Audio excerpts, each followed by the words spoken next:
सतनाम वाहिगुरु सतनाम वाहिगुरु। वाहिगुरु जी का खालसा वाहिगुरु जी की फतेह। गुरु प्यारी गुरु सवारी साध संगत जी, आप जुड़ चुके हो इस सवेर की गुरमत क्लास ਦੇ ਵਿੱਚ, ਜਿਸ ਵਿੱਚ ਆਪਾਂ ਧੰਨ ਸਤਿਗੁਰੂ ਸ੍ਰੀ ਗੁਰੂ ਗ੍ਰੰਥ ਸਾਹਿਬ ਜੀ ਦੇ ਬਾਰੇ ਵਿਚਾਰ ਚਰਚਾ ਕਰ ਰਹੇ ਹਾਂ। ਬਾਣੀ ਦੇ ਬਾਰੇ ਕਿ ਕਿਹੜੇ ਭਗਤ ਕਿਹੜੇ ਗੁਰੂ ਸਾਹਿਬਾਨ ਦੀ ਭੱਟਾਂ ਦੀ ਗੁਰਸਿੱਖਾਂ ਦੀ ਬਾਣੀ ਸਤਿਗੁਰਾਂ ਦੇ ਧੰਨ ਸ੍ਰੀ ਗੁਰੂ ਗ੍ਰੰਥ ਸਾਹਿਬ ਜੀ ਦੇ ਅੰਦਰ ਦਰਜ ਹੈ, ਉਹਦੇ ਬਾਰੇ ਆਪਾਂ ਵਿਚਾਰ ਚਰਚਾ ਜਿਹੜੀ ਹੈ ਪਿਛਲੇ ਦਿਨਾਂ ਤੋਂ ਕਰ ਰਹੇ ਸੀ।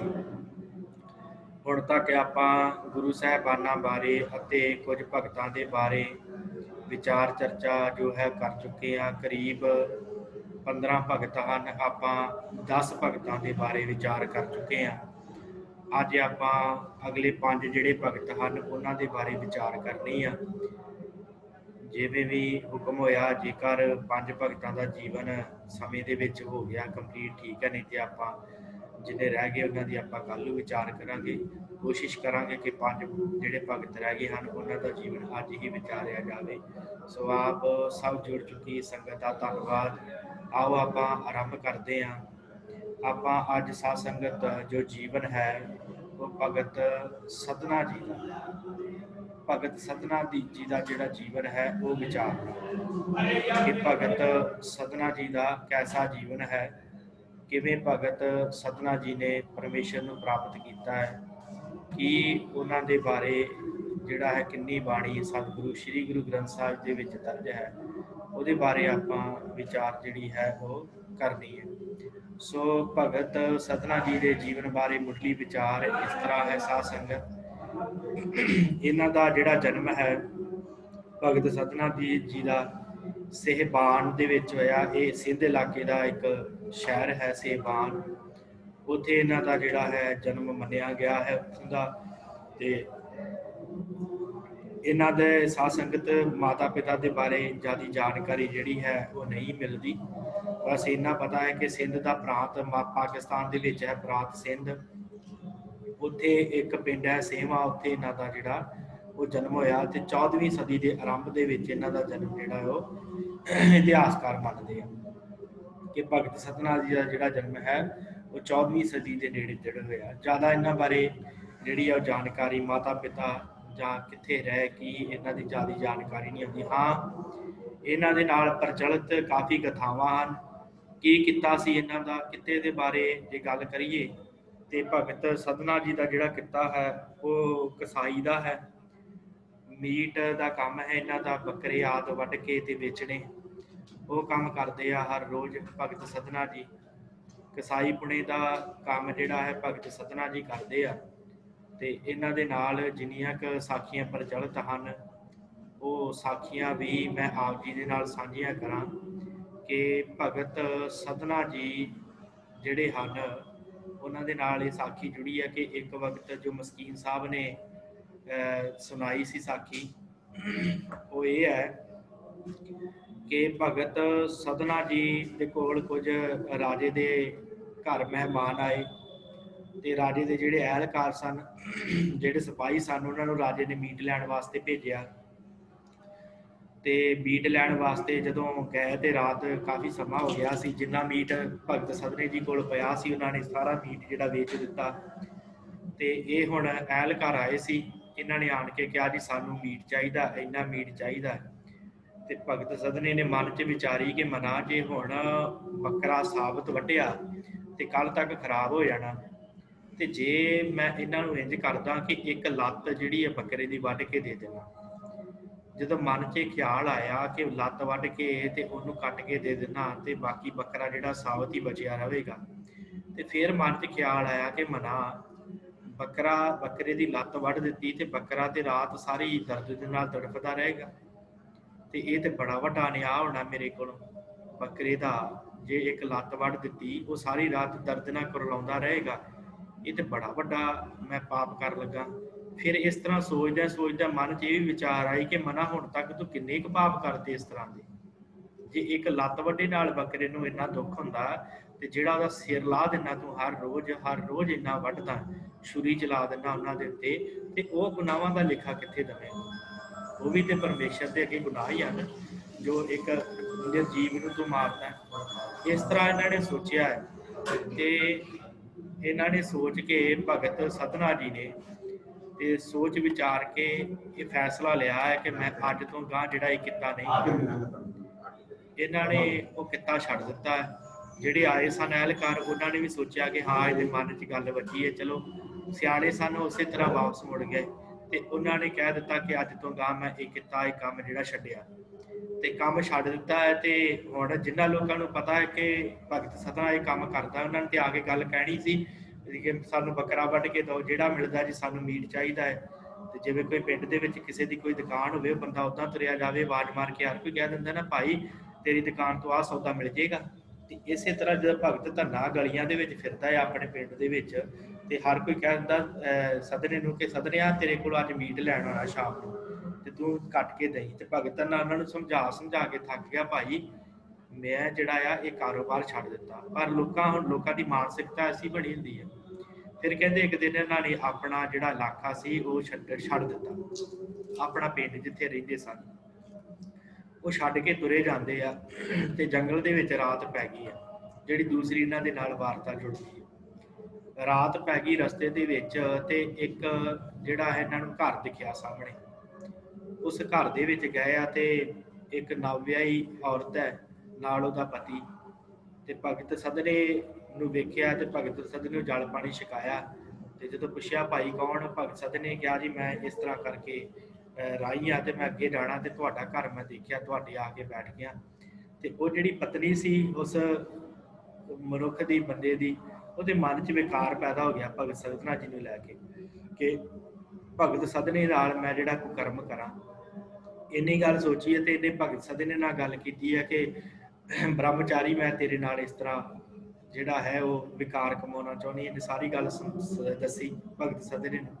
ਭਗਤ ਸਧਨੇ ਨੇ ਕਿਹਾ ਕਿ ਬੀਬਾ ਮੈਂ ਤੇ ਅੱਗੇ ਬੜਾ ਪਾਪੀ ਹਾਂ, ਮੈਂ ਤੇ ਪਹਿਲਾਂ ਹੀ ਬੜੇ ਪਾਪ ਕੱਟੇ ਆ, ਤੇ ਮੈਂ ਹੁਣ ਇਹਦਾ ਲੇਖਾ ਕਿੱਥੇ ਦਊਂਗਾ, ਤੇ ਤੂੰ ਮੈਨੂੰ ਮਾਫ ਕਰ ਦੇ, ਮੈਂ ਇਸ ਤਰ੍ਹਾਂ ਨਹੀਂ ਕਰ ਸਕਦਾ, ਤੇਰੇ ਨਾਲ ਮੈਂ ਜਿਹੜਾ ਕਰਮ ਨਹੀਂ ਕਰ ਸਕਦਾ। ਇੰਨੀ ਗੱਲ ਸੁਣੀ ਆ, ਤੇ ਉਹਨੇ ਸੋਚਿਆ ਕਿ ਸ਼ਾਇਦ ਇਹ ਜਿਹੜਾ ਭਗਤ ਹੈ, ਇਹ ਜਿਹੜਾ ਮਨੁੱਖ ਹੈ, ਇਹ ਮੇਰੇ ਪਤੀ ਤੋਂ ਡਰਦਾ ਹੋਏਗਾ। ਉਹਨੇ ਆਪਣੇ ਨਾ ਘਰ ਵਾਲੇ ਨੂੰ ਮਾਰ ਦਿੱਤਾ। ਉਹ ਜਨਾਨੀ ਨੇ, ਉਸ ਔਰਤ ਨੇ ਆਪਣੇ ਘਰ ਵਾਲੇ ਨੂੰ ਮਾਰ ਦਿੱਤਾ, ਤੇ ਮਾਰ ਕੇ ਫਿਰ ਭਗਤ ਸਧਨੇ ਨੂੰ ਕਹਿੰਦੀ ਹੈ ਕਿ ਮੈਂ ਆਪਣੇ ਘਰ ਵਾਲੇ ਨੂੰ ਮਾਰ ਦਿੱਤਾ, ਇਹੋ ਤੈਨੂੰ ਸਭ ਤੋਂ ਵੱਡਾ ਡਰ ਸੀ ਕਿ ਮੇਰਾ ਜਿਹੜਾ ਘਰ ਵਾਲਾ ਤੈਨੂੰ ਕੁਛ ਨਾ ਕਵੇ, ਮੈਂ ਇਹਨੂੰ ਮਾਰ ਦਿੱਤਾ, ਤੇ ਹੁਣ ਤੂੰ ਮੇਰੇ ਨਾਲ ਕੋਈ ਕਰਮ ਕਰ।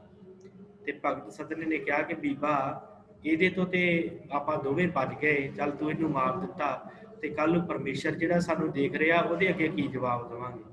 ਜਦੋਂ ਬੜਾ ਕੁਝ ਕਹਿਣ ਤੋਂ ਬਾਅਦ ਵੀ ਭਗਤ ਸਧਨਾ ਜੀ ਨਹੀਂ ਮੰਨੇ, ਉਸ ਔਰਤ ਨੇ ਜਾ ਕੇ ਰੌਲਾ ਪਾ ਕੇ ਤੇ ਉਸ ਨੇੜੇ ਦੇ ਹੋਰ ਵੀ ਘਰਾਂ ਦੇ ਲੋਕਾਂ ਨੂੰ ਇਕੱਠਿਆਂ ਕਰ ਲਿਆ ਕਿ ਇਹਨੇ ਮੇਰੇ ਨਾਲ ਕੁਕਰਮ ਕੀਤਾ, ਨਾਲੇ ਮੇਰੇ ਪਤੀ ਨੂੰ ਮਾਰ ਦਿੱਤਾ। ਇਸ ਤਰ੍ਹਾਂ ਦੀਆਂ ਗੱਲਾਂ ਹੋਈਆਂ, ਫੜ ਕੇ ਰਾਜ ਦਰਬਾਰ 'ਚ ਪੇਸ਼ ਕੀਤਾ ਗਿਆ। ਝੂਠੀਆਂ ਜਿਹੜੀਆਂ ਉਹ ਲਾ ਕੇ ਤੌਹਮਤਾਂ ਤੇ ਭਗਤ ਸਧਨੇ ਦੇ ਦੋਵੇਂ ਹੱਥ ਕੱਟਣ ਦਾ ਜਿਹੜਾ ਸੀ ਉਹ ਹੁਕਮ ਸੁਣਾਇਆ ਗਿਆ। ਦੋਵੇਂ ਹੱਥ ਭਗਤ ਧੰਨੇ ਤੇ ਕੱਟ ਦਿੱਤੇ ਗਏ, ਜੇਲ੍ਹ 'ਚ ਸੁੱਟ ਦਿੱਤਾ ਗਿਆ। ਪਰ ਪਰਮੇਸ਼ਰ ਦੀ ਭਗਤੀ ਨਾਲ ਐਸੀ ਕਿਰਪਾ ਹੋਈ ਕਿ ਉਹ ਹੱਥ ਦੁਬਾਰਾ ਜਿਹੜੇ ਆ ਗਏ।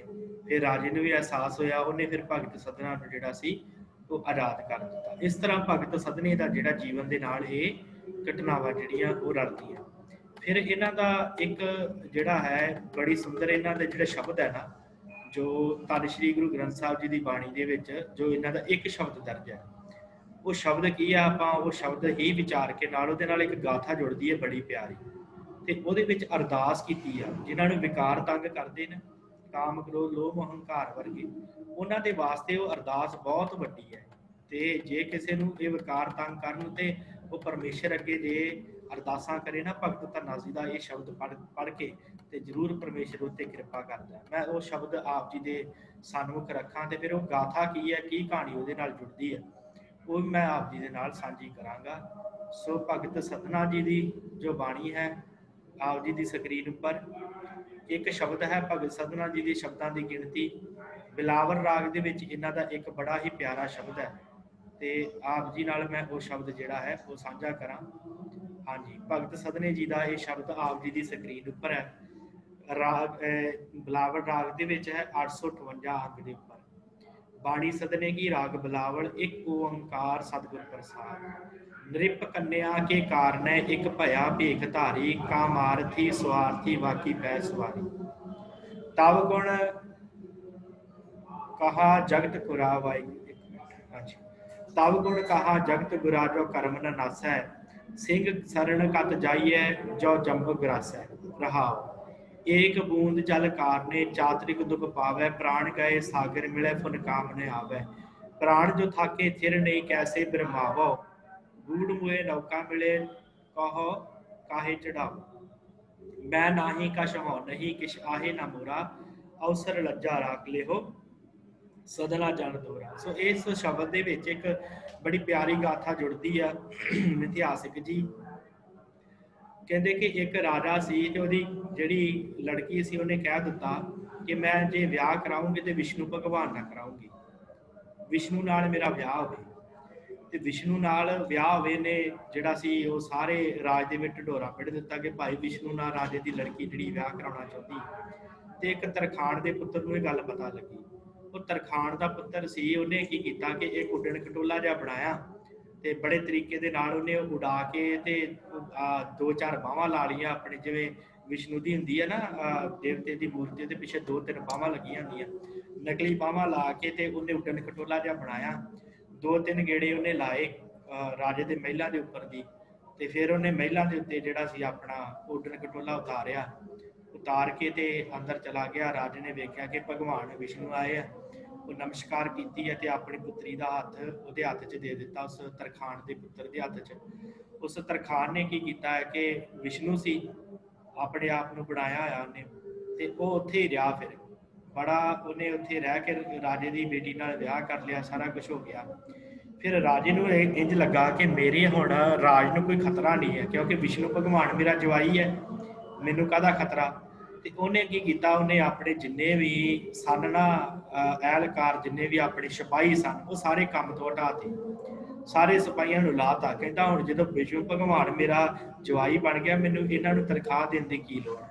ਤੇ ਜਦੋਂ ਦੂਸਰੇ ਰਾਜਾਂ ਵਾਲੇ ਨੂੰ ਪਤਾ ਲੱਗਾ ਕਿ ਇਹਨੇ ਸਾਰੇ ਸਿਪਾਹੀ ਆਪਣੇ ਹਟਾ ਲਏ ਸਰਹੱਦਾਂ ਦੇ ਉੱਤੋਂ, ਤੇ ਉਸ ਰਾਜੇ ਨੇ, ਦੂਸਰੇ ਗਵਾਂਢੀ ਰਾਜੇ ਨੇ ਹਮਲਾ ਕਰਨਾ ਚਾਹਿਆ। ਜਦੋਂ ਹਮਲੇ ਦਾ ਪਤਾ ਰਾਜੇ ਨੂੰ ਲੱਗਾ, ਰਾਜੇ ਨੇ ਇਸ ਤਰਖਾਣ ਨੂੰ ਆ ਕੇ ਬੇਨਤੀ ਕੀਤੀ, ਕਹਿੰਦਾ ਵਿਸ਼ਨੂੰ ਭਗਵਾਨ ਮੇਰੇ ਤੇ ਵਿਪਤਾ ਪੈ ਗਈ ਆ, ਤੇ ਤੁਸੀਂ ਇੰਝ ਕਰੋ ਮੇਰੀ ਰੱਖਿਆ ਕਰੋ। ਤੇ ਹੁਣ ਇਹ ਵਿਚਾਰਾ, ਇਹਨੂੰ ਕੀ ਪਤਾ, ਇਹਨੇ ਸੋਚਿਆ ਸੀ ਆਨੰਦ ਲੈ ਰਹੇ ਆ, ਪਰ ਇਸ ਤਰ੍ਹਾਂ ਦੀ ਵਿਪਤਾ ਦਾ ਇਹਨੂੰ ਪਤਾ ਨਹੀਂ ਸੀ। ਇਹਨੇ ਕਿਹਾ ਚਲੋ ਠੀਕ ਹੈ ਜੀ, ਮੈਂ ਕੁਝ ਨਾ ਕੁਝ ਕਰਦਾ। ਤੇ ਰਾਤ ਪਈ ਆ ਤੇ ਇਹ ਸੋਚੀ ਪੈ ਗਿਆ ਹੁਣ ਕਰਾਂ ਕੀ।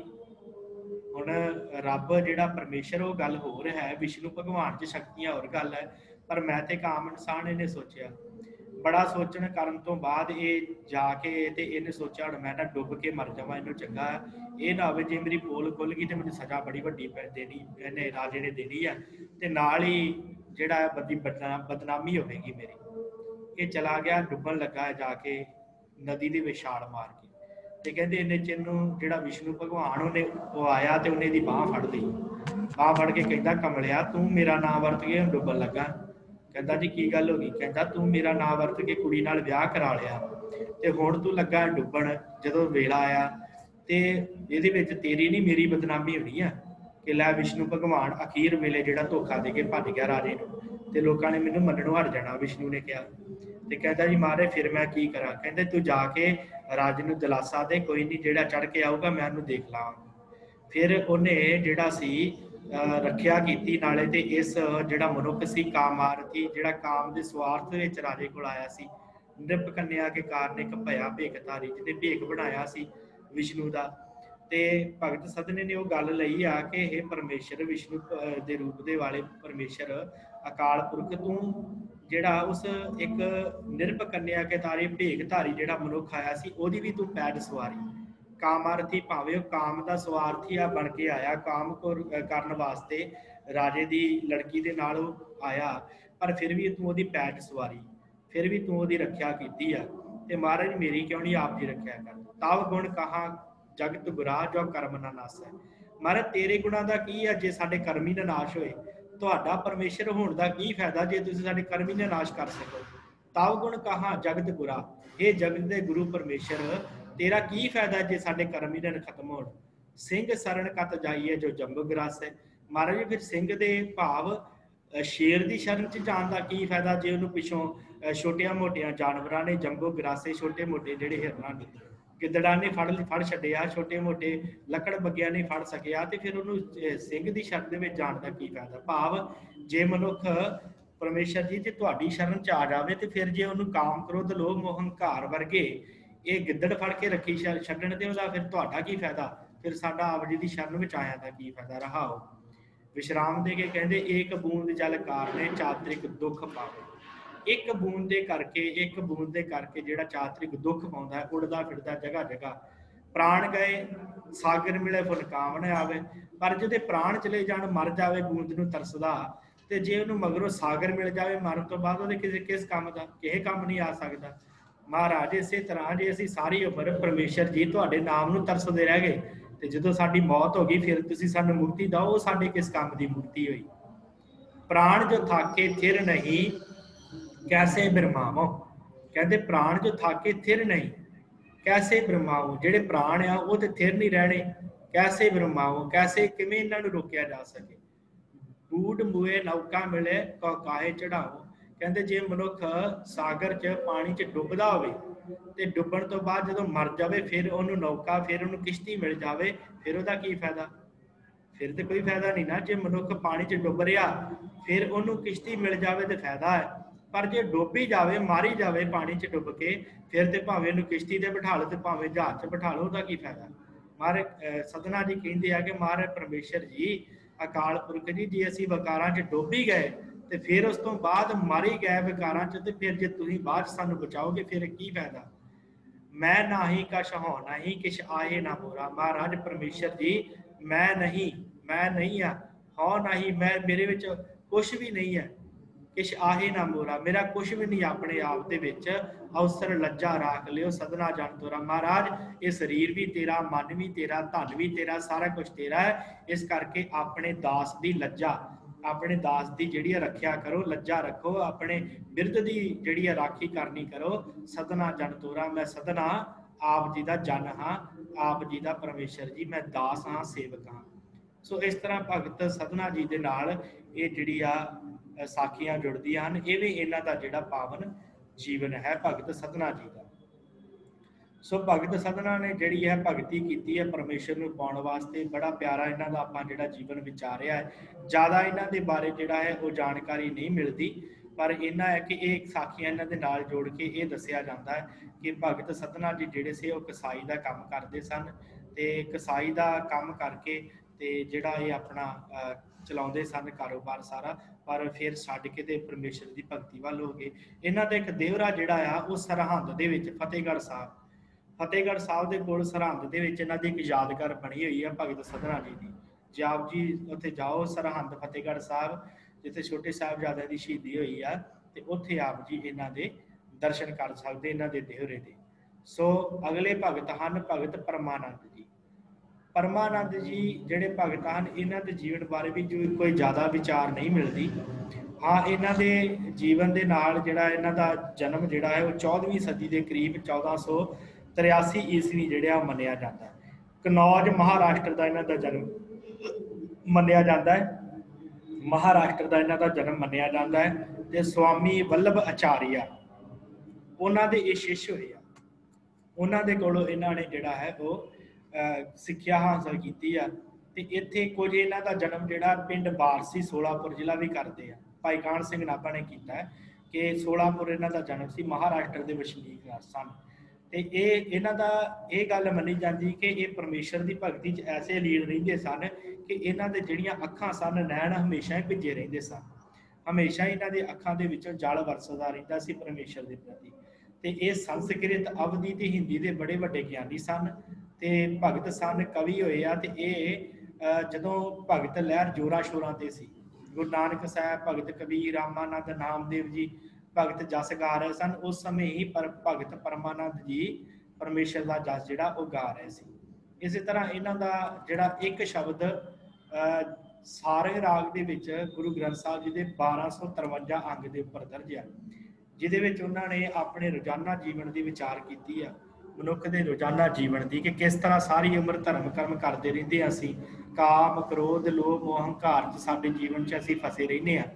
ਤੇ ਉਹਨਾਂ ਨੇ ਨਿਰਗੁਣ ਬ੍ਰਹਮ ਨੂੰ, ਇਸ ਸਰੀਰ ਦੇ ਵਿਕਾਰਾਂ ਨੂੰ ਖਤਮ ਕਰਕੇ ਆਪਣੇ ਆਪ ਦੇ ਵਿੱਚ ਮਹਿਸੂਸ ਕਰਨ ਦੀ ਗੱਲ ਕੀਤੀ ਕਿ ਭਾਈ ਆਪਣੇ ਮਨ ਦੇ ਵਿੱਚੋਂ ਪਰਮੇਸ਼ਰ ਨੂੰ ਜੇ ਪ੍ਰਾਪਤ ਕਰਨਾ ਹੈ ਤੇ ਆਪਣੇ ਮਨ ਦੇ ਵਿੱਚੋਂ ਤੁਸੀਂ ਜਿਹੜਾ ਹੈ ਉਹ ਹੰਕਾਰ ਜਿਹੜਾ ਤੱਜ ਦਿਓ, ਆਪਣੇ ਆਪ ਨੂੰ ਖਤਮ ਕਰ ਦਿਓ, ਫਿਰ ਤੁਹਾਡੇ ਵਿੱਚੋਂ ਪਰਮੇਸ਼ਰ ਜਿਹੜਾ ਉਹ ਪ੍ਰਗਟ ਹੋਵੇਗਾ। ਕਿਹੜੀ ਬਾਣੀ ਹੈ, ਕਿਹੜਾ ਸ਼ਬਦ ਹੈ, ਉਹ ਆਪਾਂ ਇਹਨਾਂ ਦੇ ਜੀਵਨ ਦੇ ਵਿੱਚ ਉਹ ਸ਼ਬਦ ਜਿਹੜਾ ਹੈ ਮੈਂ ਆਪ ਜੀ ਨਾਲ ਸਾਂਝਾ ਕਰਦੇ ਹਾਂ।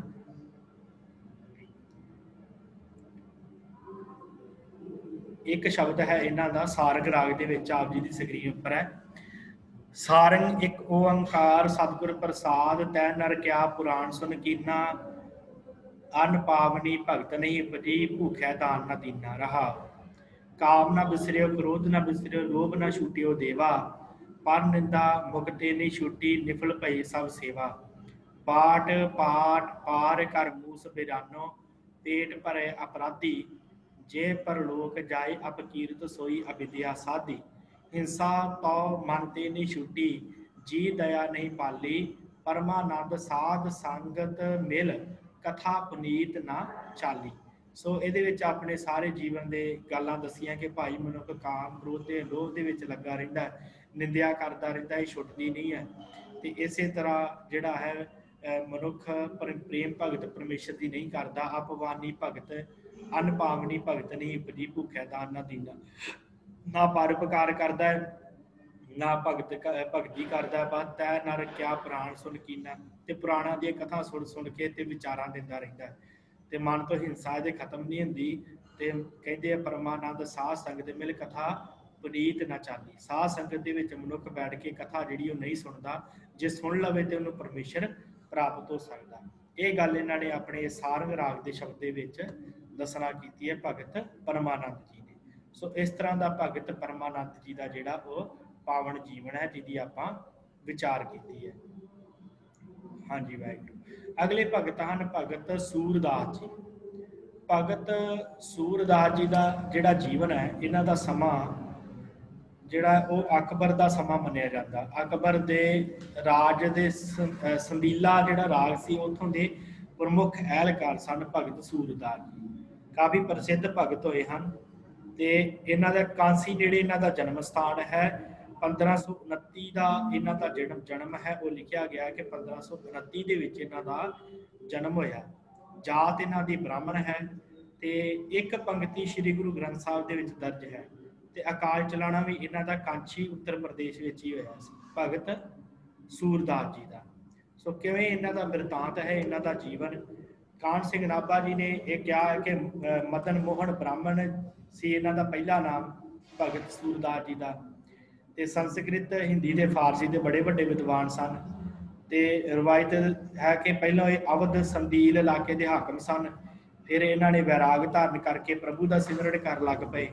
ਫਿਰ ਭਗਤ ਸੂਰਦਾਸ ਦੇ ਜਨਮ ਸਥਾਨ ਦੇ ਸਮੇਂ ਦੇ ਸੰਬੰਧ ਵਿੱਚ ਵੀ ਵਿਦਵਾਨਾਂ 'ਚ ਕਾਫੀ ਖੋਜਾਂ ਹੋਈਆਂ, ਪਰ ਮਤਭੇਦ ਜਿਹੜੇ ਉਹ ਅਜੇ ਵੀ ਬਣੇ ਹੋਏ ਆ।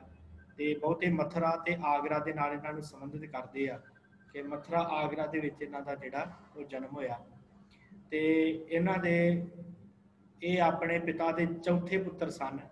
ਤੇ ਕੁਝ ਇਹਨਾਂ ਨੂੰ ਨੇਤਰਹੀਣ ਮੰਨਦੇ ਆ ਕਿ ਭਗਤ ਸੂਰਦਾਸ ਜੀ ਨੇਤਰਹੀਣ ਸਨ, ਭਾਵ ਇਹਨਾਂ ਦੀਆਂ ਅੱਖਾਂ ਨਹੀਂ ਸਨ।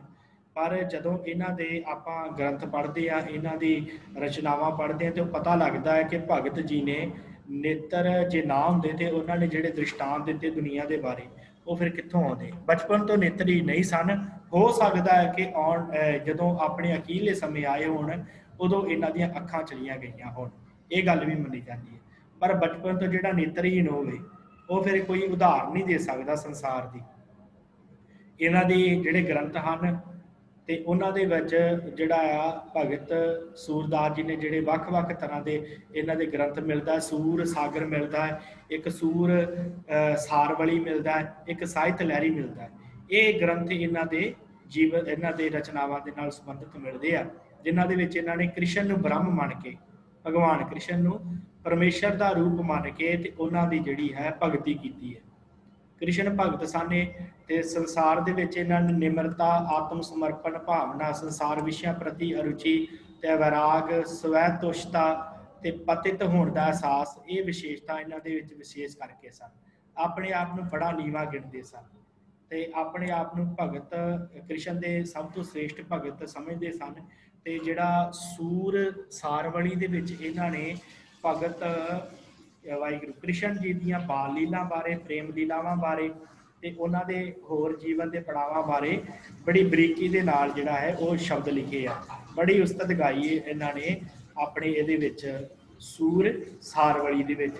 ਤੇ ਇਹਨਾਂ ਦਾ ਜਿਹੜਾ ਇੱਕ ਹੈ ਗ੍ਰੰਥ ਸੂਰ ਸਾਗਰ, ਉਹਦੇ ਵਿੱਚ ਵੀ ਇਹਨਾਂ ਦੀਆਂ ਸਵੈ ਰਚਿਤ ਪਦ ਹਨ, ਜਿਹਦੇ ਵਿੱਚ ਇਹਨਾਂ ਨੇ ਗਾ ਕੇ ਤੇ ਭਗਤੀ ਕੀਤੀ ਆ ਕ੍ਰਿਸ਼ਨ ਜੀ ਦੀ। ਸੋ ਇਸ ਤਰ੍ਹਾਂ ਇਹਨਾਂ ਦਾ ਕਾਫੀ ਜਿਹੜਾ ਵਾਰਤਕ ਜਾਂ ਜਿਹੜੀਆਂ ਇਹਨਾਂ ਦੀਆਂ ਬ੍ਰਿਜ ਭਾਸ਼ਾ ਦੇ ਵਿੱਚ ਹੋਰ ਵੀ ਰਚਨਾਵਾਂ ਮਿਲ ਜਾਂਦੀਆਂ। ਬੜੇ ਸ੍ਰੇਸ਼ਟ ਕਵੀ ਹੋਏ ਉਸ ਸਮੇਂ ਦੇ। ਤੇ ਇਹਦੇ ਨਾਲ ਹੀ ਗੁਰੂ ਗ੍ਰੰਥ ਸਾਹਿਬ ਜੀ ਦੇ ਵਿੱਚ ਇਹਨਾਂ ਦੀ ਇੱਕ ਜਿਹੜੀ ਪੰਕਤੀ ਹੈ, ਸਿਰਫ 1581 ਚ ਇਹਨਾਂ ਦਾ ਦੇਹਾਂਤ ਹੁੰਦਾ ਹੈ, ਇੱਕ ਪੰਕਤੀ ਇਹਨਾਂ ਦੀ ਗੁਰੂ ਗ੍ਰੰਥ ਸਾਹਿਬ ਜੀ ਦੇ ਵਿੱਚ ਦਰਜ ਹੈ ਤੇ ਉਹ ਸਾਰੰਗ ਮਹੱਲਾ ਪੰਜਵਾਂ। ਫਿਰ ਗੁਰੂ ਅਰਜਨ ਦੇਵ ਜੀ ਨੇ ਉਸ ਪੰਕਤੀ ਦੇ ਅਰਥ ਦੁਬਾਰਾ ਕੀਤੀ ਆ ਕਿ ਕੀ ਕਹਿਣਾ ਚਾਹਿਆ ਭਗਤ ਸੂਰਦਾਸ ਜੀ ਨੇ ਇਸ ਇੱਕ ਪੰਕਤੀ ਦੇ ਵਿੱਚ। ਉਹ ਕਿਹੜੀ ਪੰਕਤੀ ਹੈ ਤੇ ਨਾਲ ਪੰਜਵੇਂ ਪਾਤਸ਼ਾਹ ਨੇ ਕੀ ਸ਼ਬਦ ਦਿੱਤੇ ਆ, ਉਹ ਆਪਾਂ ਵਿਚਾਰਨ ਦਾ ਯਤਨ ਕਰਦੇ ਹਾਂ। ਭਗਤ ਸੂਰਦਾਸ ਜੀ, ਹਾਂਜੀ, ਆ ਇੱਕ ਪੰਕਤੀ ਹੈ ਜੀ ਆਪ ਜੀ ਦੀ ਸਕਰੀਨ ਉੱਪਰ। ਛਾੜ ਮਨ ਹਰ ਵਿਮੁਖਣ ਕੋ ਸੰਗ, ਜੋ 1253 ਅੰਗ ਦੇ ਉੱਪਰ ਦਰਜ ਹੈ ਕਿ ਮੇਰੇ ਮਨ ਉਹਨਾਂ ਬੰਦਿਆਂ ਦਾ ਸਾਥ ਛੱਡ ਦੇ ਜੋ ਪਰਮਾਤਮਾ ਤੋਂ ਬੇਮੁਖ ਹਨ, ਜਿਹੜੇ ਪਰਮੇਸ਼ਰ ਨੂੰ ਸਿਮਰਦੇ ਨਹੀਂ, ਉਹਨਾਂ ਦਾ ਸੰਗ ਹੀ ਛੱਡ ਦੇ, ਉਹਨਾਂ ਦੇ ਲਾਗੇ ਨਾ ਜਾ। ਇਹ ਗੱਲ ਸਿਰਫ ਇਹਨਾਂ ਨੇ ਇੱਕ ਪੰਕਤੀ ਦੇ ਵਿੱਚ ਕਹੀ ਹੈ। ਇਹੀ ਪੰਕਤੀ ਸੂਰਦਾਸ ਜੀ ਦੀ ਧੰਨ ਸ਼੍ਰੀ ਗੁਰੂ ਗ੍ਰੰਥ ਸਾਹਿਬ ਜੀ ਦੇ ਵਿੱਚ ਦਰਜ ਆ। ਅੱਗੇ ਫਿਰ ਇਹਨੂੰ ਇੱਕ ਪੂਰੇ ਸ਼ਬਦ ਦਾ ਦਰਜਾ ਦਿੱਤਾ ਗਿਆ ਹੈ। ਜਦੋਂ ਗਿਣਤੀ ਹੁੰਦੀ ਹੈ ਨਾ ਤੇ ਉਦੋਂ ਇਸ ਪੰਕਤੀ ਨੂੰ ਪੂਰੇ ਇੱਕ ਸ਼ਬਦ ਦਾ ਦਰਜਾ ਜਿਹੜਾ ਮਿਲਿਆ ਹੈ। ਸੋ ਉਸ ਤੋਂ ਅੱਗੇ ਆ ਸਤਿਗੁਰੂ ਧੰਨ ਗੁਰੂ ਅਰਜਨ ਦੇਵ ਜੀ ਦਾ ਸ਼ਬਦ ਹੈ ਜੋ ਇਸੇ ਹੀ ਪੰਕਤੀ ਦੇ ਹੇਠਾਂ ਲਿਖਿਆ ਹੋਇਆ। ਸਾਰੰਗ ਮਹੱਲਾ ਪੰਜਵਾਂ ਸੂਰਦਾਸ, ਸਰਲੇਖ ਸੂਰਦਾਸ ਤਾਂ ਲਿਖਿਆ ਹੈ ਕਿ ਇਹ ਸੂਰਦਾਸ ਜੀ ਦੀ ਜੋ ਪੰਕਤੀ ਹੈ, ਛਾੜ ਮਨ ਹਰ ਵਿਮੁਖਨ ਕੋ ਸੰਗ, ਉਹਦੀ ਵਿਆਖਿਆ ਜਿਹੜੀ ਆ ਇਹ ਉਹਨਾਂ ਨੇ ਗੁਰੂ ਅਰਜਨ ਦੇਵ ਮਹਾਰਾਜ ਨੇ ਕੀਤੀ ਆ ਕਿ ਅਸਲ ਦੇ ਵਿੱਚ ਸੂਰਦਾਸ ਭਗਤ ਜੀ ਕਹਿਣਾ ਕੀ ਚਾਹੁੰਦੇ ਇਸ ਪੰਕਤੀ ਦੇ ਵਿੱਚ। ਇੱਕ ਓੰਕਾਰ ਸਤਿਗੁਰ ਪ੍ਰਸਾਦ ਹਰ ਕੇ ਸੰਗ ਵਸੇ ਹਰ ਲੋਕ, ਤਨ ਮਨ ਅਰਪ ਸਰਬਸ ਸਭ ਅਰਪਿਓ, ਅਨੰਦ ਸਹਿਜ ਤੁਨ ਝੋਕ ਰਹਾਓ, ਦਰਸ਼ਨ ਪੇਕ ਭਏ ਨਿਰਭਿਖਈ ਪਾਏ ਹੈ ਸਗਲੇ ਥੋਕ, ਆਣ ਵਸਤ ਸਿਉ ਕਾਜ ਨ ਕਛੂ ਹੈ ਸੁੰਦਰ ਬਦਨ ਆਲੋਕ, ਸਿਆਮ ਸੁੰਦਰ ਤਜ ਆਨ ਜੋ ਚਾਹਤ ਜਿਉ ਪੁਸ਼ਟੀ ਤਨ ਜੋਗ, ਸੂਰਦਾਸ ਮਨ ਪ੍ਰਭ ਹੱਥ ਲੀਨੋ ਦੀਨੋ ਇਹੋ ਪਰਲੋਕ। ਸੋ ਇਹ ਗੱਲ ਦੇਖੋ, ਇਸ ਸ਼ਬਦ ਤੋਂ ਆਪਾਂ ਨੂੰ ਪਤਾ ਲੱਗਦਾ ਹੈ ਸਿਆਮ ਸੁੰਦਰ ਤਜ ਆਨ ਜੋ ਚਾਹਤ, ਕਿ ਪਰਮੇਸ਼ਰ ਨੂੰ ਛੱਡ ਕੇ ਜਿਹੜੇ ਹੋਰ ਨਾਲੋਂ ਛੱਡ ਮਨ ਹਰ ਵਿਮੁਖਣ ਕੋ ਸੰਗ, ਜਿਹੜੇ ਪਰਮੇਸ਼ਰ ਸਿਆਮ ਸੁੰਦਰ ਪਰਮੇਸ਼ਰ ਨੂੰ ਤਜ ਕੇ ਛੱਡ ਕੇ ਆਣ ਜੋ ਚਾਹਤ ਜਿਉ ਪੁਸ਼ਟੀ ਤਨ ਜੋਗ। ਕਹਿੰਦੇ ਆ ਕਿ ਜਿਹੜੇ ਮਨੁੱਖ ਪਰਮੇਸ਼ਰ ਨੂੰ ਛੱਡ ਕੇ ਆਣ ਜੋ ਚਾਹਤ ਦੂਸਰੇ ਪਾਸੇ ਜੁੜ ਜਾਂਦੇ ਆ, ਉਹਨਾਂ ਕੁਸ਼ਟੀ ਤਨ ਜੋਗ, ਉਹ ਜੋਕਾਂ ਵਰਗੇ ਹਨ। ਕੁਸ਼ਟੀ ਉਹਨਾਂ ਦੇ ਤਨ ਦੇ ਉੱਤੇ ਕੁਸ਼ਟ ਰੋਗ ਹੈ। ਸੋ ਇਹਨਾਂ ਗੱਲਾਂ ਤੋਂ ਸਾਨੂੰ ਪਤਾ ਲੱਗਦਾ ਆਣ ਵਸਤ ਸਿਉ ਕਾਜ ਨਾ ਕਛੂ ਹੈ। ਵੇਖੋ, ਆਣ ਵਸਤ ਦਾ ਅਰਥ ਹੁੰਦਾ ਕਿ ਹੋਰਾਂ ਵਸਤੂਆਂ ਵੱਲ ਪਰਮੇਸ਼ਰ ਨੂੰ ਛੱਡ ਕੇ, ਸੁੰਦਰ ਬਦਨ ਆਲੋਕ, ਕਿ ਹੋਰਾਂ ਵਸਤੂਆਂ ਵੱਲ ਮੈਂ ਨਹੀਂ ਜਾਂਦਾ। ਮਤਲਬ ਹਰ ਬੇਮੁਖਣ ਕੋ ਛੱਡਣ ਵਾਸਤੇ ਭਗਤ ਸੂਰਦਾਸ ਜੀ ਨੇ ਆਪਣੀ ਉਸੇ ਇੱਕ ਪੰਕਤੀ ਵਿੱਚ ਕਿਹਾ, ਜਿਹਦੀ ਵਿਆਖਿਆ ਧੰਨ ਗੁਰੂ ਅਰਜਨ ਦੇਵ ਜੀ ਨੇ ਇਸ ਸ਼ਬਦ ਦੇ ਵਿੱਚ ਕੀਤੀ ਹੈ। ਸੋ ਇਹ ਭਗਤ ਸੂਰਦਾਸ ਜੀ ਦਾ ਜਿਹੜਾ ਸੀ ਉਹ ਜੀਵਨ ਹੈ ਤੇ ਉਹਨਾਂ ਦੀਆਂ ਹੋਰ ਵੀ ਰਚਨਾਵਾਂ ਮਿਲ ਜਾਂਦੀਆਂ, ਪਰ ਇਹ ਪੰਕਤੀ ਗੁਰੂ ਅਰਜਨ ਦੇਵ ਜੀ ਨੇ ਲਿਖੀ ਹੈ, ਜਿਹਦੇ ਵਿੱਚ ਨਿਰਗੁਣ ਭਗਤੀ ਦਾ ਸ੍ਰੇਸ਼ਟ ਵਚਨ ਹੈ ਕਿ ਭਾਈ ਮਨੁੱਖ ਤੂੰ ਪਰਮੇਸ਼ਰ ਨੂੰ ਭਜ, ਤੂੰ ਹੋਰ ਪਾਸੇ ਨਾ ਜਾ, ਹੋਰ ਬੇਮੁਖਾਂ ਦਾ ਸੰਗ ਜਿਹੜਾ ਉਹ ਛੱਡ ਦੇ। ਤਾਂ ਇੱਕੋ ਪੰਕਤੀ ਸੂਰਦਾਸ ਜੀ ਦੀ ਗੁਰੂ ਗ੍ਰੰਥ ਸਾਹਿਬ ਦੇ ਵਿੱਚ ਦਰਜ ਹੈ। ਅਗਲੀ ਜਿਹੜੀ ਆਪਾਂ ਬਾਣੀ ਦੀ ਗੱਲ ਕਰਨੀ ਹੈ, ਉਹ ਭਗਤ ਬੇਣੀ ਜੀ। ਭਗਤ ਬੇਣੀ ਜੀ ਦਾ ਅਸਲੀ ਨਾਮ ਸੀ ਬ੍ਰਹਮਬਾਦ ਬੇਣੀ ਤੇ ਇਹਨਾਂ ਦਾ ਜਿਹੜਾ ਜਨਮ ਹੈ ਉਹ 11ਵੀਂ ਸਦੀ ਦੇ ਆਸ-ਪਾਸ ਜਿਹੜਾ ਹੈ ਉਹ ਮੰਨਿਆ ਜਾਂਦਾ ਹੈ।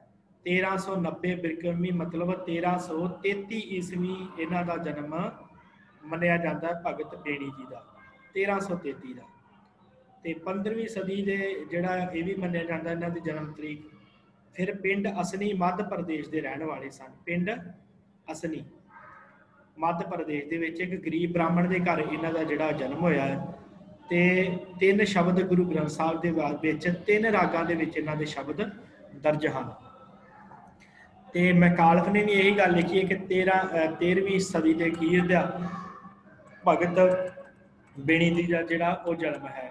ਬਚਪਨ ਦੇ ਵਿੱਚ ਇਹ ਬਾਲ ਅਵਸਥਾ 'ਚ ਹੀ ਇਹ ਵੈਰਾਗੀ ਸਨ, ਆਪਣੇ ਅੰਦਰ ਦਇਆ ਹਲੀਮੀ ਪ੍ਰੇਮ ਭਾਵ ਰੱਖਦੇ ਸਨ। ਤੇ ਇੱਕ ਵਾਰੀ ਮ੍ਰਿਤਕ ਨੂੰ ਦੇਖ ਕੇ ਇਹਨਾਂ ਦੇ ਮਨ ਦੇ ਵਿੱਚ ਰਾਗ ਆਇਆ ਤੇ ਪਰਮੇਸ਼ਰ ਨੂੰ ਇਹ ਜਪਣ ਲੱਗ ਪਏ। ਤੇ ਫਿਰ ਇਹਨਾਂ ਨੇ ਇੱਕ ਜੋਗੀ ਦੇ ਚਰਨ ਫੜੇ ਆ ਤੇ ਜੋਗੀ ਨੇ ਇਹਨੂੰ ਯੋਗ ਵਿਦਿਆ ਸਿਖਾਈ ਆ, ਪਰ ਮਨ ਜਿਹੜਾ ਸੀ ਉਹ ਪਰਮੇਸ਼ਰ ਭਗਤੀ ਵੱਲ ਜਾਣਾ ਚਾਹੁੰਦਾ ਸੀ।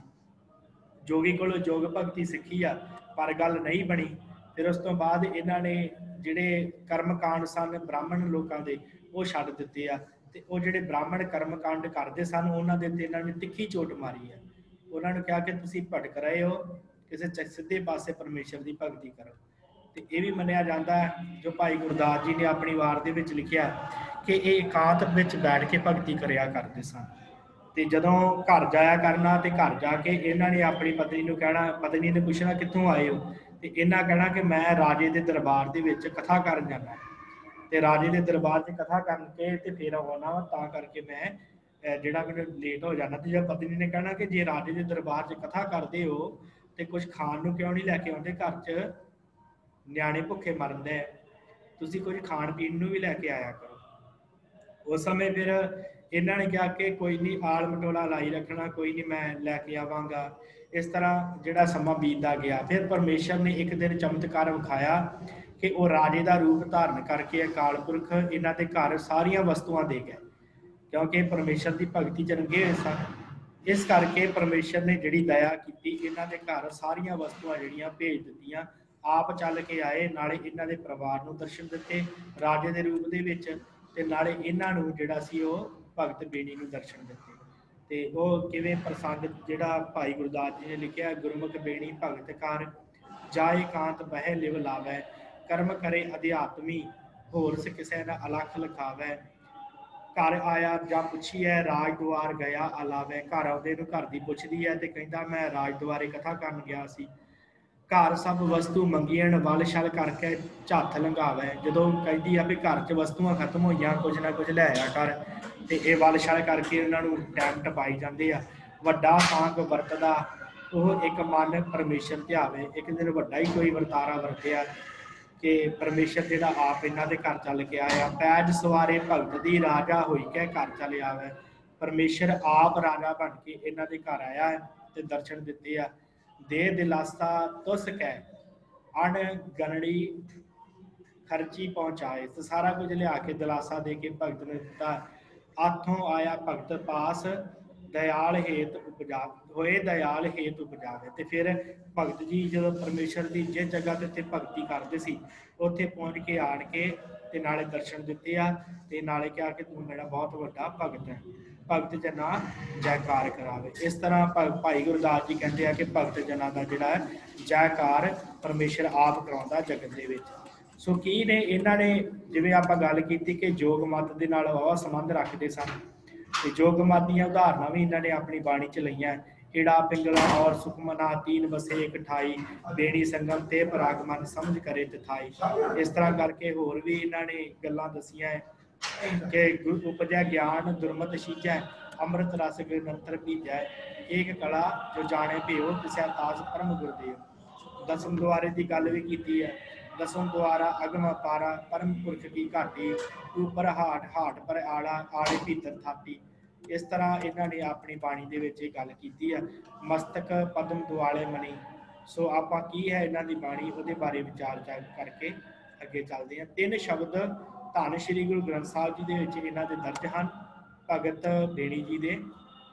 ਉਹ ਕਿਹੜੇ ਤਿੰਨ ਸ਼ਬਦ ਹਨ? ਇਹ ਪਹਿਲਾ ਹੈ ਸ੍ਰੀ ਰਾਗ ਦੇ ਵਿੱਚ ਬੇਣੀ ਜੀਓ ਕੀ ਬਾਣੀ, ਸ੍ਰੀ ਰਾਗ ਬਾਣੀ ਭਗਤ ਬੇਣੀ ਜੀਓ ਕੀ ਪਹਿਰਿਆ ਕੇ ਘਰ ਗਾਵਣਾ, ਇੱਕ ਓੰਕਾਰ ਸਤਿਗੁਰ ਪ੍ਰਸਾਦ। ਇਹ ਜਿਹੜਾ ਸ਼ਬਦ ਲਿਖਿਆ ਨਾ ਪਹਿਰਿਆ ਕਹਿ ਘਰ ਗਾਵਣਾ, ਇਹ ਪਹਿਰੇ ਲਿਖੇ ਆ ਧੰਨ ਗੁਰੂ ਰਾਮਦਾਸ ਜੀ ਨੇ, ਚੌਥੇ ਪਾਤਸ਼ਾਹ ਜੀ ਨੇ। ਤੇ ਉਹ ਪਹਿਰਿਆਂ ਦੀ ਜਿਹੜੀ ਟਿਊਨ ਆ ਉਸ ਟਿਊਨ ਦੇ ਉੱਪਰ ਗਾਉਣ ਵਾਸਤੇ ਕਿਹਾ ਗਿਆ। ਗੁਰੂ ਅਰਜਨ ਦੇਵ ਜੀ ਨੇ ਕਿਹਾ ਕਿ ਭਾਈ ਉਸ ਟਿਊਨ ਦੇ ਵਿੱਚ ਇਸ ਸ਼ਬਦ ਨੂੰ ਪੜ੍ਹਨਾ ਹੈ।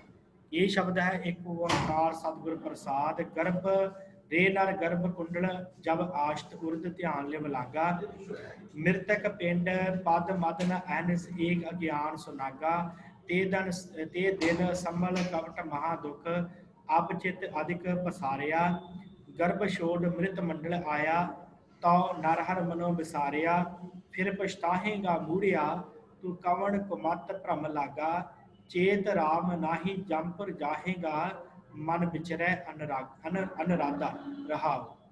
ਇਹ ਆਪਾਂ ਰਹਾਉ ਦਾ ਇਕੱਲਾ ਹੀ ਬੰਦ ਵਿਚਾਰਾਂਗੇ, ਕਾਫੀ ਵੱਡਾ ਸ਼ਬਦ ਹੈ।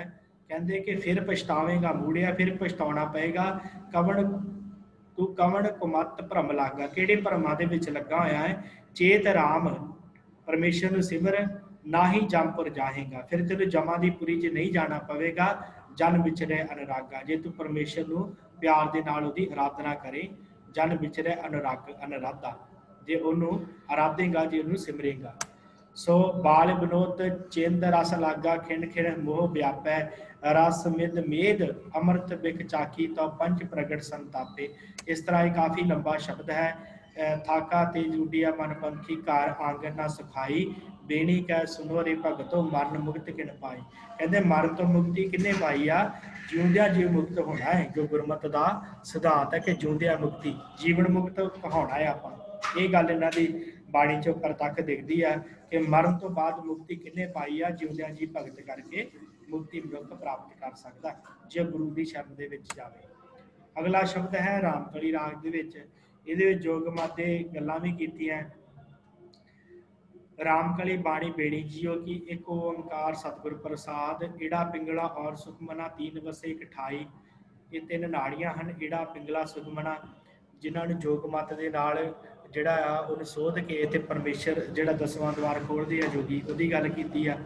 बेणी संगम ते पराग मन सम मज्जन करे तथाई, संतो तहां निरंजन राम है, गुरगन चीनै बिरला कोय, तहां निरंजन रमैया होए। उस जगह के उत्ते संतो तहां निरंजन राम है, परमेश्वर जिहड़ा है वो वसदा है हिरदे दे विच। जिथे गुरगम चीने बिरला कोई, उतों हिरदे चों जिहड़ा है कोई बिरला ही परमेश्वर लभ सकदा है। तहां निरंजन रमैया होए, उत्ते ही निरंजन परमेश्वर जिहड़ा वो बैठा होया। देव सुथाने क्या निशानी, तै बाजे शब्द अनाहत बानी, तै चांदन सूरज पौन न पानी, साखी जागी गुरमुख जानी। उपजय ज्ञान दुर्मत छीजै, अमृत रस गगनंतर भीजै, इस कला जो जाने पियो, तिसै तास परम गुरुदेव। दसम द्वारा अगम पारा, परम पुरख की घाटी, उपर हाट हाट पर आला, आले भीतर खाती। सो ये इन्हों ने दसम द्वार की गल की आ। जागत रहे सो कबू न सोवे, तीन लोग समाध पलोवै, बीज मंत्र ला हृदय रहे, मनुआ उल्ट सुन में गहे। जागत रहे ना अलिया भाखै, पांचों इंद्री बस कर राखै, गुर की साखी राखै चीत, मन तन अपै कृष्ण प्रीत। कर पल्लव साखा विचारे, अपना जन्म न जुए हारे, असुर नदी का बंधै मूल, पश्चिम फेर चढ़ावे सूर, अजर जरे सो निझर झरै, जगन्नास्यों गोष्ठ करे। सो इस तरह चौमुख दीवा जोत द्वार, पल्लू अनंत मूल विचकार, सर्ब कला ले आपे रहे, मन मानिक रत्ना में गुह, मस्तक पद्म दुआले मणि, माही निरंजन त्रिभवन तनी। पंच शब्द निर्माइल बाजै, ढुलके चवर संग कण गाजै, दल मल दैतों गुरमुख ज्ञान, बेणी जाचै तेरा नाम। सो नाम सब तो वड्डा है। गल कीती है भगत जी ने कि जो भी मनुख अपने दसम द्वार की खोज करनी चाहता है, वो अपने मन में जिहड़ा है गुरु के द्वारे ते सुट देवे, गुरु के अगे अर्पण कर देवे, तो उन्होंने दसम द्वारे की प्राप्ति, भाव परमेश्वर की प्राप्ति हो सकती है। सो उन्हों का आखिरी शब्द है भगत बेणी जी का तीसरा शब्द, ये प्रभाती राग के दर्ज है। तन चंदन मस्तक पाती, रिद अंतर कर तल काती। ये सीधा ही चोट मारी है पखंडवाद नूं कि मनुख तन के उत्ते चंदन लाउंदा है। तन चंदन मस्तक पाती, एक रिद अंतर कर तल काती। रिद जिहड़ा हिलदा जिहड़ा वो काती भाव विकार भरे हुए आ, पखंड भरिया होया। ठग दिष्ट बग्गा लिव लागा, देख बैसनो प्राण मुख भागा, कल भगवत बंद चिरामं, क्रूर दिष्ट रता निस बादन रहाओ, नित प्रत स्नान सरीन, दो धोती कर्म मुख खीरन, हृदय शुरी संध्यानी, पर दर्भ हिरण की बानी, सिल पूजस सकल गणेशन, निस जागस भगत प्रवेशन, पग नाचस चित अकर्मं, ए लंपट नाच अधर्मं, मृग आसन तुलसी माला, कर उज्जल तिलक कपाला, हृदय कूड़ कंठ रुद्राखं, ए लंपट कृष्ण अभाखं, जिन आत्म तत्त न चीनिया, सा फोकट धर्म अबीनिया, को बेड़ी गुरमुख ध्यावै, बिन सतगुर बाढ़ ना पावै। सो ये सारिया गल्लां कीतियां जो पखंड करते सन लोग, नित प्रति इशनान सरीरिक दो धोतियां रखते सन, मुख तो झूठ बोलते सन ते हृदय छुरी संध्यानी, हृदय दे विच छुरी रखते सी, लोकां नाल बहसां करते सी, ते सिल पूजस सकल गणेश, सिल्लां नूं पूजदे सी, पत्थरां नूं पूजन वाले सन लोग। ऐसे लोग हुण भी मिल जाते हैं। निस जागस भगत प्रवेशन, जाग के परमेश्वर की भगती जी ਉਹਦੇ ਵਿੱਚ ਜਾਂਦੇ ਸਨ, ਪਰਮੇਸ਼ਰ ਦੀ ਭਗਤੀ ਕਰਦੇ। ਪੱਗ ਨਾਸ ਚੇਤਾ ਕਰਮ, ਨੱਚਦੇ ਵੀ ਸਨ ਪੈਰਾਂ ਦੇ ਨਾਲ।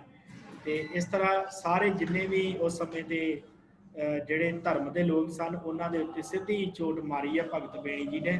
ਤੇ ਅਖੀਰ ਤੇ ਗੱਲ ਕਹੀ ਆ ਕਿ ਜਿਨ ਆਤਮ ਤੱਤ ਨਾ ਚੀਨਿਆ, ਜਿਸਨੇ ਪਰਮੇਸ਼ਰ ਨੂੰ ਨਹੀਂ ਚੀਨਿਆ, ਆਤਮ ਤੱਤ ਨੂੰ ਨਹੀਂ ਚੀਨਿਆ, ਨਹੀਂ ਜਾਣਿਆ, ਸਾ ਫੋਕਟ ਧਰਮ ਬੀਨਿਆ। ਉਹਨਾਂ ਦੇ ਵਾਸਤੇ ਆ ਉੱਪਰਲੇ ਜਿੰਨੇ ਵੀ ਕਰਮ ਦੱਸੇ ਹਨ ਫੋਕਟਾਂ ਹਨ, ਇਹ ਕਿਸੇ ਵੀ ਕੰਮ ਨਹੀਂ ਪੈਂਦੇ।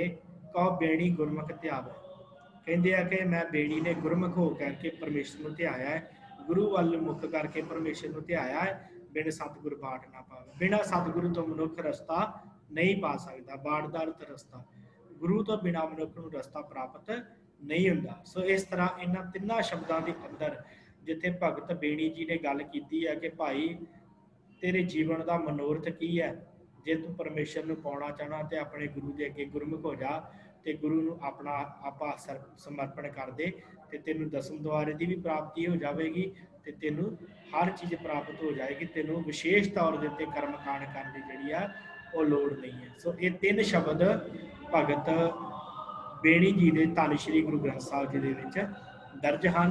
ਸੋ ਇੱਥੇ ਹੀ ਆਪਾਂ ਸਾਧ ਸੰਗਤ ਸਮਾਪਤੀ ਕਰਦੇ ਹਾਂ। ਅਗਲੇ ਜਿਹੜੇ ਭਗਤ ਹਨ ਉਹ ਭਗਤ ਸ਼ੇਖ ਫਰੀਦ ਜੀ ਦੇ ਬਾਰੇ ਆਪਾਂ ਜਿਹੜੀ ਗੱਲ ਕਰਨੀ ਆ। ਤੇ ਸ਼ੇਖ ਫਰੀਦ ਜੀ ਹੀ ਬਾਬਾ ਫਰੀਦ ਜੀ ਜਿਹਨਾਂ ਨੂੰ ਸ਼ੱਕਰਗੰਜ ਦੇ ਨਾਲ ਪ੍ਰਸਿੱਧ ਨੇ। ਕਾਫੀ ਬੜਾ ਉਹਨਾਂ ਦਾ ਜਿਹੜਾ ਜੀਵਨ ਹੈ, ਉਹਨਾਂ ਦਾ ਜਿਹੜਾ ਜੀਵਨ ਹੈ ਉਹ ਆਪਾਂ ਕੱਲ੍ਹ ਨੂੰ ਵਿਚਾਰਾਂਗੇ, ਕਿਉਂਕਿ ਕਾਫੀ ਵਡੇਰਾ ਉਹਨਾਂ ਦਾ ਜੀਵਨ ਹੈ। ਕਾਫੀ ਵੱਡੀਆਂ ਸਾਖੀਆਂ ਇਹਨਾਂ ਦੇ ਜੀਵਨ ਦੇ ਨਾਲ ਪ੍ਰਚਲਿਤ ਹਨ। ਕਿਵੇਂ ਦਾ ਜੀਵਨ ਹੈ, ਕਿਵੇਂ ਕਿਵੇਂ ਇਹਨਾਂ ਨੇ ਪਰਮੇਸ਼ਰ ਦੀ ਭਗਤੀ ਕੀਤੀ। ਇਹ ਦੂਸਰਿਆਂ ਭਗਤਾਂ ਨਾਲੋਂ ਇਹਨਾਂ ਦੀ ਬਾਣੀ ਭਾਵੇਂ ਵਧੇਰੇ ਆ, ਫਿਰ ਇਹਨਾਂ ਦਾ ਨਾਮ ਅਖੀਰ ਤੇ ਕਿਉਂ ਆਇਆ, ਤੇ ਇਸ ਕਰਕੇ ਆਪਾਂ ਥੋੜਾ ਜਿਹਾ ਤੇ ਵਿਚਾਰ ਕਰਨੀ ਆ। ਤੇ ਕਿਵੇਂ ਇਹਨਾਂ ਦਾ ਜੀਵਨ ਸੀ ਆਪਾਂ ਕੱਲ ਨੂੰ ਵਿਚਾਰਾਂਗੇ। ਕੀ ਸਾਖੀਆਂ ਹਨ ਇਹਨਾਂ ਦੇ ਜੀਵਨ ਦੀਆਂ, ਕਿੰਨੀ ਬਾਣੀ ਗੁਰੂ ਗ੍ਰੰਥ ਸਾਹਿਬ 'ਚ ਦਰਜ ਹੈ, ਉਹ ਆਪਾਂ ਵਿਸ਼ੇਸ਼ ਤੌਰ ਦੇ ਉੱਤੇ ਭਗਤ ਬਾਬਾ ਸ਼ੇਖ ਫਰੀਦ ਜੀ ਬਾਰੇ ਕੱਲ ਨੂੰ ਵਿਚਾਰ ਕਰਾਂਗੇ। ਸੋ ਇੰਨੀਆਂ ਕੁ ਬੇਨਤੀਆਂ ਆਪ ਜੀ ਨੇ ਪ੍ਰਵਾਨ ਕਰਨੀਆਂ। ਜੇ ਆਪ ਜੀ ਨੇ ਕੁਝ ਪੁੱਛਣਾ ਹੈ, ਕੋਈ ਸੁਝਾਅ ਦੇਣਾ ਹੈ ਤੇ ਆਪ ਮਾਈਕ ਆਨ ਕਰਕੇ ਦੇ ਸਕਦੇ ਹੋ। ਉਪਰੰਤ ਆਪਾਂ ਸਮਾਪਤੀ ਕਰੀਏ। ਹਾਂਜੀ ਵਾਹਿਗੁਰੂ।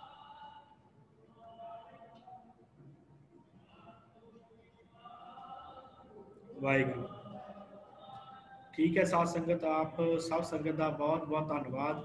ਇਸੇ ਤਰ੍ਹਾਂ ਆਪ ਜਿਹੜੇ ਜੁੜਦੇ ਰਹਿਣਾ। ਸ਼ਾਮ ਦੀ ਕਲਾਸ ਦੇ ਵਿੱਚ ਸੁਖਨੀ ਸਾਹਿਬ ਦੀ ਸੰਥਿਆ ਹੋ ਰਹੀ ਹੈ।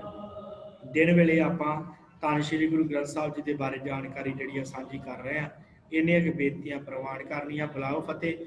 ਵਾਹਿਗੁਰੂ ਜੀ ਕਾ ਖਾਲਸਾ, ਵਾਹਿਗੁਰੂ ਜੀ ਕਾ ਵਾਹਿਗੁਰੂ ਜੀ ਖਾਲਸਾ, ਵਾਹਿਗੁਰੂ ਜੀ ਕੀ ਫਤਿਹ।